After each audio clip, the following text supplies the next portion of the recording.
Hi hello ನಮಸ್ಕಾರ ಗುರುವೆ, ಎಲ್ಲರೂ ಹೇಗಿದ್ದೀರಾ? ಐ ಹೋಪ್ ಎಲ್ಲರೂ ಚೆನ್ನಾಗಿದ್ದೀರಾ ಅಂತ ಅಂದ್ಕೊಂಡಿದ್ದೀನಿ. ಸೊ ಈ ವಿಡಿಯೋದಲ್ಲಿ ನಾವು ಯಾವ ಗಾಡಿನ ಓಡಿಸ್ತಾ ಇದ್ದೀವಿ ಅಂತ ಆಲ್ರೆಡಿ ನೀವು ತಮ್ಮನೇಲಲ್ಲಿ ನೋಡಿರ್ತೀರಾ. ಸೊ ನಮ್ಮ ಮುಂದೆ ಇದೆ Bajaj Pulsar NS 160. So guys, ಈ ವಿಡಿಯೋದಲ್ಲಿ ನಾನು ಈ ಗಾಡಿನ ರೈಡ್ ಮಾಡಿ ನಾನು ಆನೆಸ್ಟ್ ಎಕ್ಸ್ಪೀರಿಯನ್ಸನ್ನು ನಾನು ನಿಮ್ದು ಶೇರ್ ಮಾಡ್ತೀನಿ. ಸೊ ದಯವಿಟ್ಟು ಎಲ್ಲಿ ಸ್ಕಿಪ್ ಮಾಡಿದೆ ಕೊನೆವರೆಗೂ ನೋಡಿ. ರೈಡ್ ಮಾಡೋದಕ್ಕೂ ಮುಂಚೆ ಗಾಡೀಲಿ ಏನೇನು ಫೀಚರ್ಸ್ ಇದೆ ನೋಡೋಣ ಬನ್ನಿ. ಇದರಲ್ಲಿ 160.3cc single cylinder four stroke four valve DTS engine ಬರುತ್ತೆ. ಇದರಲ್ಲಿ ಆಯಿಲ್ ಕೂಲಿಂಗ್ ಸಿಸ್ಟಮನ್ನು ಕೊಟ್ಟಿದ್ದಾರೆ. ನೋಡ್ತಾ ಇದ್ದೀರಾ, ಒಂದು ಸ್ಮಾಲ್ ರೇಡಿಯೇಟರ್ ಕೂಡ ಕೊಟ್ಟಿದ್ದಾರೆ. ನೋಡ್ತಾ ಇದ್ದೀರಾ, ಇಂಜಿನಲ್ಲಿ ಸ್ಪಿನ್ಸ್ ಕೂಡ ಕೊಟ್ಟಿದ್ದಾನೆ. ಇದರಿಂದ ಏನು ಯೂಸ್ ಆಗುತ್ತೆ ಅಂದರೆ ಏರಿಂದನೂ ಕೂಡ ಇಂಜಿನ್ ಕೂಲ್ ಆಗುತ್ತೆ. ಏರ್ ವಿತ್ ಆಯಿಲ್ ಕೂಲೆಂಟ್ ಸಿಸ್ಟಮನ್ನು ಕೊಟ್ಟಿರೋದ್ರಿಂದ ಸಫಿಷಿಯೆಂಟಾಗಿ ಹೀಟ್ ಮ್ಯಾನೇಜ್ಮೆಂಟ್ ಆಗುತ್ತೆ ಇಂಜಿನಲ್ಲಿ. ಎಲ್ಲೂ ಕೂಡ ಓವರ್ ಹೀಟಿಂಗ್ ಪ್ರಾಬ್ಲಮ್ ಬರೋದಿಲ್ಲ. ನೀವು ಗಾಡಿದ ಸಸ್ಪೆನ್ಷನ್ ನೋಡೋದಾದರೆ ಫ್ರಂಟಲ್ಲಿ ನಾರ್ಮಲ್ ಟೆಲಿಸ್ಕೋಪಿಕ್ ಸಸ್ಪೆನ್ಷನ್ನ ಕೊಟ್ಟಿದ್ದಾನೆ. ರೇರಲ್ಲಿ ನೈಟ್ರಾಕ್ಸ್ ಮೋನೋಸಾಕ್ ಅಬ್ಸರ್ಬರನ್ನು ಕೊಟ್ಟಿದ್ದಾನೆ. ಇದು ಅಡ್ಜಸ್ಟಬಲ್ ಸಸ್ಪೆನ್ಷನ್ನು, ನಿಮ್ಮ ರೈಡಿಂಗ್ ಹ್ಯಾಬಿಟ್ಸಿಗೆ ತಕ್ಕಂತೆ ಅಡ್ಜಸ್ಟ್ ಮಾಡ್ಕೋಬೋದು. ನೀವು ಗಾಡಿದ ಟೈರ್ಸ್ ವಿಚಾರಕ್ಕೆ ಬರೋದಾದರೆ ನೋಡ್ತಾ ಇದ್ದೀರಾ, ಫ್ರಂಟಲ್ಲಿ 90/90 ಸೆಕ್ಷನ್ ಟೈರನ್ನು ಕೊಟ್ಟಿದ್ದಾನೆ. ರೇರಲ್ಲಿ 120/80 ಸೆಕ್ಷನ್ ಟೈರನ್ನ ಕೊಟ್ಟಿದ್ದಾನೆ. 160cc 120 ಸೆಕ್ಷನ್ ಟೈರು ಓಕೆ ಅಂತಲೇ ಹೇಳ್ಬೋದು. ಇನ್ನೂ ಜಾಸ್ತಿ ಕೊಟ್ಟರೆ ಮೈಲೇಜ್ ಡ್ರಾಪ್ ಆಗಿಬಿಡುತ್ತೆ.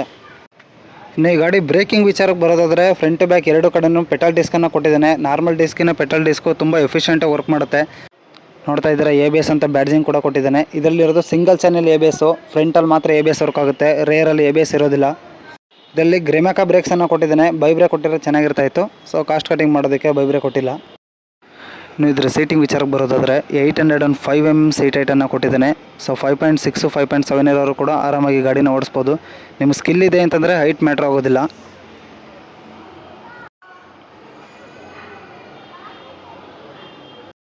ಇನ್ನು ಇದರ ಸೀಟಿಂಗ್ ಕುಷನಿಂಗಿಗೆ ಬರೋದಾದರೆ ಫ್ರಂಟ್ ಸೀಟು ಪರವಾಗಿಲ್ಲ, ಕುಷನಿಂಗ್ ಚೆನ್ನಾಗೇ ಇದೆ. ಆದರೆ ಬ್ಯಾಕ್ ಸೀಟು ಸ್ವಲ್ಪ ಹಾರ್ಡ್ ಇದೆ. ಶಾರ್ಟ್ ರೈಡ್ಸ್ಗೆಲ್ಲ ಓಕೆ, ಆದರೆ ತುಂಬ ಲಾಂಗ್ ಡ್ರೈವ್ ಹೋಗ್ತೀರಾ ಅಂತಂದರೆ ಪಿಲಿಯನಿಗೆ ಸ್ವಲ್ಪ ಪ್ರಾಬ್ಲಮ್ ಆಗ್ಬೋದು.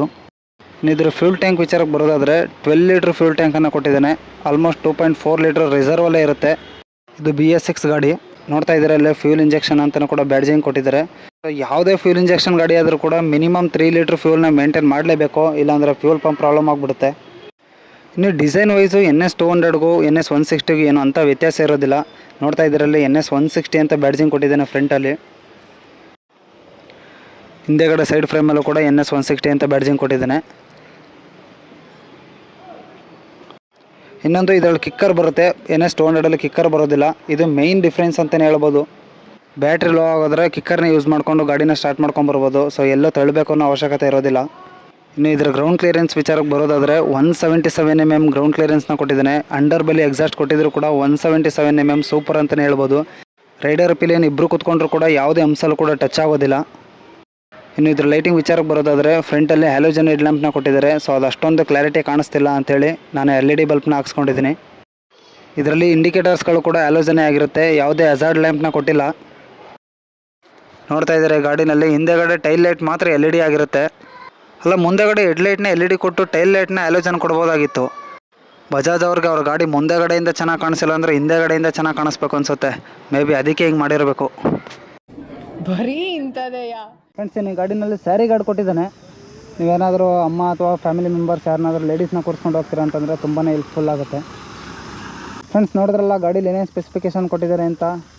ಸೊ ಮಾತಾಡಿ ಸಾಕು, ಬನ್ನಿ ಗಾಡಿನ ರೈಡ್ ಮಾಡಿ ನೋಡೋಣ. ಈ ಗಾಡಿನಲ್ಲಿ ನನಗೆ ಇಷ್ಟ ಆಗ್ತಿರೋದು ಏನಪ್ಪ ಅಂದರೆ ಹ್ಯಾಂಡ್ಲ್ ಬಾರ್ ಪೊಸಿಷನ್ನು. ತುಂಬ ಡೌನು ಇಲ್ಲ, ತುಂಬ ಅಪ್ರೈಟ್ ಪೊಸಿಷನ್ನು ಇಲ್ಲ.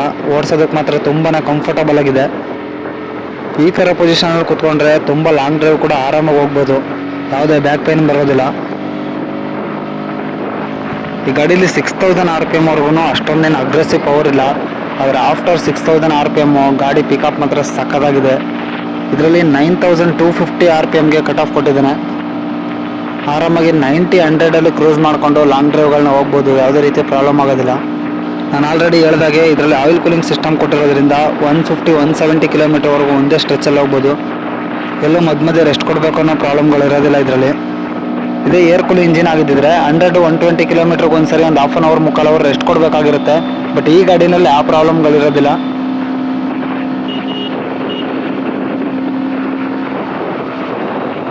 ಈ ಗಾಡಿನಲ್ಲಿ 90-100 ಕ್ರೂಸ್ ಮಾಡಿಕೊಂಡು ಲಾಂಗ್ ಡ್ರೈವ್ಗಳು ಹೋಗ್ಬೋದು. ಇದೇ 100 ಮೇಲೆ ಹೋದರೆ ತುಂಬ ಹೊತ್ತು ಕ್ರೂಸ್ ಮಾಡೋಕ್ಕಾಗೋದಿಲ್ಲ, ಗಾಡಿ ಸ್ವಲ್ಪ ಸ್ಟ್ರೈನ್ ಆಗುತ್ತೆ. ಇದರಲ್ಲಿ 17 ಹಾರ್ಸ್ ಪವರು 14.6 Nm ಟಾರ್ಕ್ ಕೊಟ್ಟಿದ್ದಾರೆ. 160 cc ಸೂಪರ್ ಅಂತಲೇ ಹೇಳ್ಬೋದು.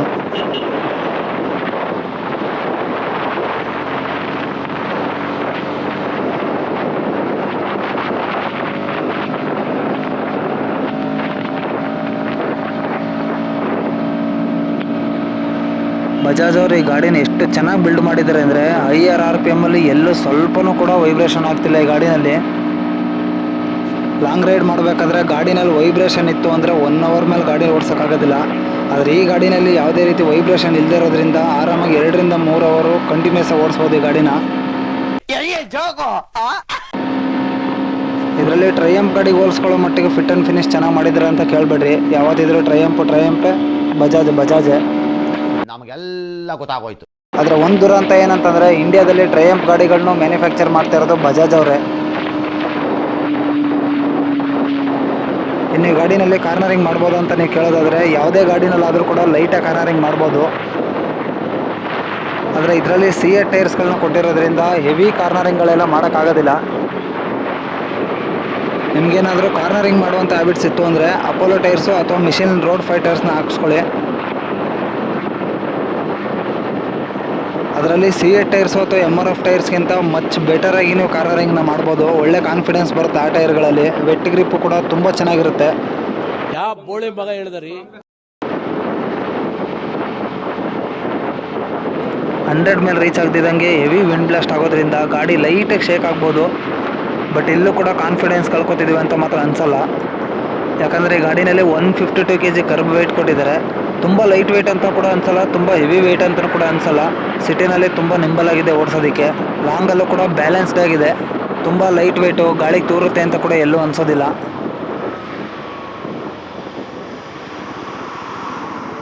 ಈ ಗಾಡಿನಲ್ಲಿ ಬ್ರೇಕ್ಸ್ ಎಷ್ಟು ಶಾರ್ಪ್ ಆಗಿದೆ ಅಂದರೆ ಬರೀ ಫ್ರಂಟ್ ಬ್ರೇಕ್ ಅಪ್ಲೈ ಮಾಡಿದ್ರೇ ಸಾಕು ಗಾಡಿ ಕಂಟ್ರೋಲಿಗೆ ಬಂದ್ಬಿಡುತ್ತೆ. ಅಷ್ಟು ಸಖತ್ತಾಗಿದೆ. ಇದರಲ್ಲಿ ಗ್ರೆಮೆಕಾ ಬ್ರೇಕ್ಸ್ ಕೊಟ್ಟಿದ್ರು ಕೂಡ ಬ್ರೇಕಿಂಗ್ ತುಂಬಾ ಶಾರ್ಪ್ ಇದೆ.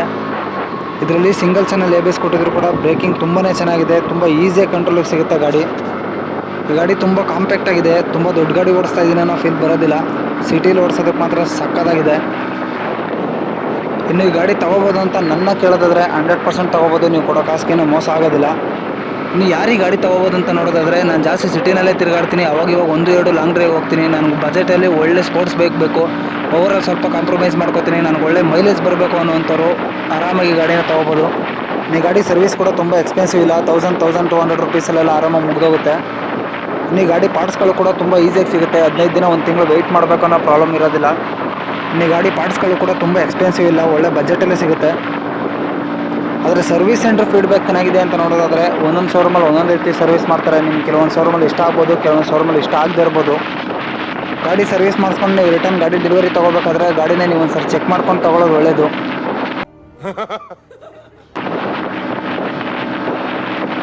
ನೀವು ಗಾಡಿ ಆನ್ ರೋಡ್ ಪ್ರೈಸ್ ನೋಡೋದಾದರೆ ಇದು 2022 ಮಾಡಲು. ನಾನು ತೊಗೊಂಡಾಗ 1,58,000 ಇತ್ತು. ಅದೇ ಟೈಮಲ್ಲಿ NS 200ಗೆ 1,72,000 ಇತ್ತು. ಹಂಗೆ ನೋಡೋಕೋದ್ರೆ ಒಂದು 12 ರಿಂದ 14 ಸಾವಿರ ಅಷ್ಟೇ ಡಿಫ್ರೆನ್ಸ್ ಇರೋದು. ಸೊ ನಾನು ಮೈಲೇಜ್ ಎಕ್ಸ್ಪೆಕ್ಟ್ ಮಾಡೋದ್ರಿಂದ ನಾನು NS 160 ತೊಗೊಂಡೆ.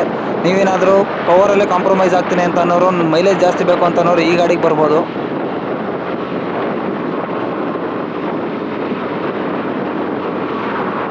ಎಷ್ಟೋ ಜನ ಅಂದ್ಕೊಂಡಿದ್ದಾರೆ ಈ ಗಾಡಿ ನೋಡೋದಕ್ಕೆ NS 200 ಥರನೇ ಇದೆ. NS 200 ಇಂಜಿನ್ನೇ CC ಕಡಿಮೆ ಮಾಡಿಬಿಟ್ಟು 160 cc ಮಾಡಿ ಈ ಗಾಡಿನಲ್ಲಿ ಹಾಕಿದ್ದಾರೆ ಅಂತ ಅಂದ್ಕೊಂಡಿದ್ದಾರೆ. ಖಂಡಿತವಾಗ್ಲೂ ಇಲ್ಲ. NS 200ನಲ್ಲಿ KTM ಡ್ಯೂಕ್ 200 ಇಂಜಿನ್ನ DTune ಮಾಡಿಬಿಟ್ಟು ಹಾಕಿದ್ದಾರೆ. ಹಂಗೆ ನೋಡೋಕೋದ್ರೆ KTM engine long term reliability ಬರೋದಿಲ್ಲ. ಆದರೆ ಈ ಗಾಡಿ 1,00,000 ಕಿಲೋಮೀಟ್ರ್ ಮೇಲೇ ಓಡುತ್ತೆ. ಆದರೆ NS 200 ಅಷ್ಟೆಲ್ಲ ಓಡುತ್ತೆ ಅಂತ ನನಗೂ ಡೌಟು. ಯಾರಾದರೂ ಲಾಂಗ್ ಟರ್ಮಲ್ಲಿ NS 200ನ ಓನ್ ಮಾಡಿದರೆ ದಯವಿಟ್ಟು ಕಮೆಂಟ್ ಮಾಡಿ.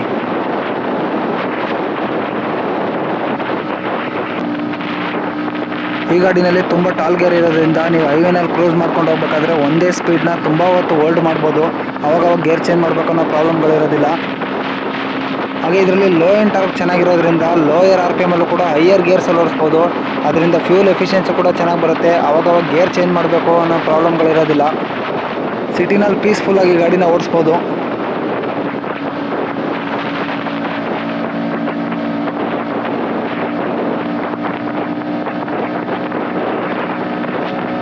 ಇನ್ನು ಇದರಲ್ಲಿ ಆಫ್ ರೋಡ್ ಮಾಡ್ಬೋದಾ ಅಂತ ಕೇಳಿದ್ರೆ ಇದು ಆಫ್ ರೋಡ್ಗೆ ಅಂತ ಮಾಡಿರೋ ಗಾಡಿ ಅಲ್ಲ. ಆದರೂ ಸಣ್ಣ ಪುಟ್ಟ ಆಫ್ ರೋಡ್ಗಳನ್ನ ಮಾಡ್ಬೋದು, ಆದರೆ ಕಂಪ್ಲೀಟ್ಲಿ ಎಕ್ಸ್ಟ್ರೀಮ್ ಆಫ್ ರೋಡ್ನ ಮಾಡೋಕ್ಕಾಗೋದಿಲ್ಲ. ಇದರಲ್ಲಿ 177 mm ಗ್ರೌಂಡ್ ಕ್ಲಿಯರೆನ್ಸ್ ಕೊಟ್ಟಿದ್ದೇನೆ. ನಾರ್ಮಲ್ ಹಂಸಲೆಲ್ಲ ಟಚ್ ಆಗೋದಿಲ್ಲ, ಆದರೆ ತುಂಬ ದೊಡ್ಡ ದೊಡ್ಡ ಹಳ್ಳ ಕುಳಿಲೆಲ್ಲ ಇಳಿಸ್ತೀನಿ ಅಂತಂದರೆ ಅಂಡರ್ ಬೆಲ್ಲಿ ಎಕ್ಸಾಸ್ಟ್ಗೆ ಟಚ್ ಆಗ್ಬೋದು. ಇನ್ನು ಇದ್ರ ಮೈಲೇಜ್ ವಿಚಾರಕ್ಕೆ ಬಂದರೆ ಸಿಟಿನಲ್ಲಿ 38 to 40 ಕೊಡುತ್ತೆ, ಆದರೆ ಲಾಂಗಲ್ಲಿ 48 to 50ವರೆಗೂ ಕೊಡುತ್ತೆ. Congratulation brother, congratulation. ಒಂದು 70-80 ಓಡಿಸ್ಕೊಂಡ್ರೆ ಮಾತ್ರ ಇಷ್ಟು ಮೈಲೇಜ್ನ ನೀವು ಎಕ್ಸ್ಪೆಕ್ಟ್ ಮಾಡ್ಬೋದು. ಆದರೆ 100-110 ಕ್ರೂಸ್ ಮಾಡ್ತೀನಿ ಅಂದರೆ ಯಾವುದೇ ಕಾರಣಕ್ಕೂ ಅಷ್ಟು ಮೈಲೇಜ್ ಬರೋದಿಲ್ಲ. ಇದರಲ್ಲಿ 12 ಲೀಟ್ರ್ ಫ್ಯೂಲ್ ಟ್ಯಾಂಕ್ನ ಕೊಟ್ಟಿದ್ದೇನೆ. ಒಂದು ಫುಲ್ ಟ್ಯಾಂಕಲ್ಲಿ 550 to 600 ಕಿಲೋಮೀಟರ್ ರೈಡ್ ಮಾಡ್ಬೋದು. ಜಾಸ್ತಿ ಲಾಂಗ್ ಡ್ರೈವ್ ಹೋಗೋರಿಗೆ ತುಂಬಾ ಹೆಲ್ಪ್ಫುಲ್ ಆಗುತ್ತೆ.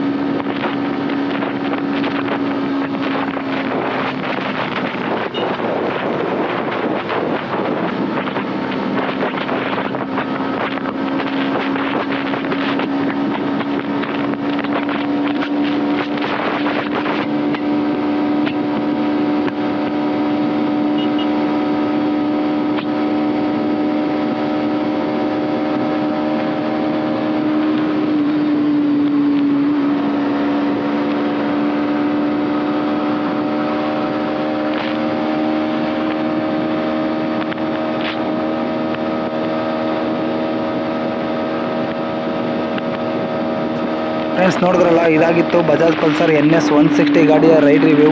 ಸೊ ವಿಡಿಯೋ ಇಷ್ಟ ಆಗಿದ್ದರೆ ದಯವಿಟ್ಟು ಲೈಕ್ ಮಾಡಿ, ಸಬ್ಸ್ಕ್ರೈಬ್ ಮಾಡ್ಕೊಳ್ಳಿ. ಹಾಗೆ ನಿಮ್ಮ ಫ್ರೆಂಡ್ಸ್ ಆ್ಯಂಡ್ ಫ್ಯಾಮಿಲಿ ಮೆಂಬರ್ಸ್ಗೆ ಶೇರ್ ಮಾಡಿ, ಸಪೋರ್ಟ್ ಮಾಡಿ. Thank you. ಸಿಗೋಣ ನೆಕ್ಸ್ಟ್ ವೀಡಿಯೋದಲ್ಲಿ.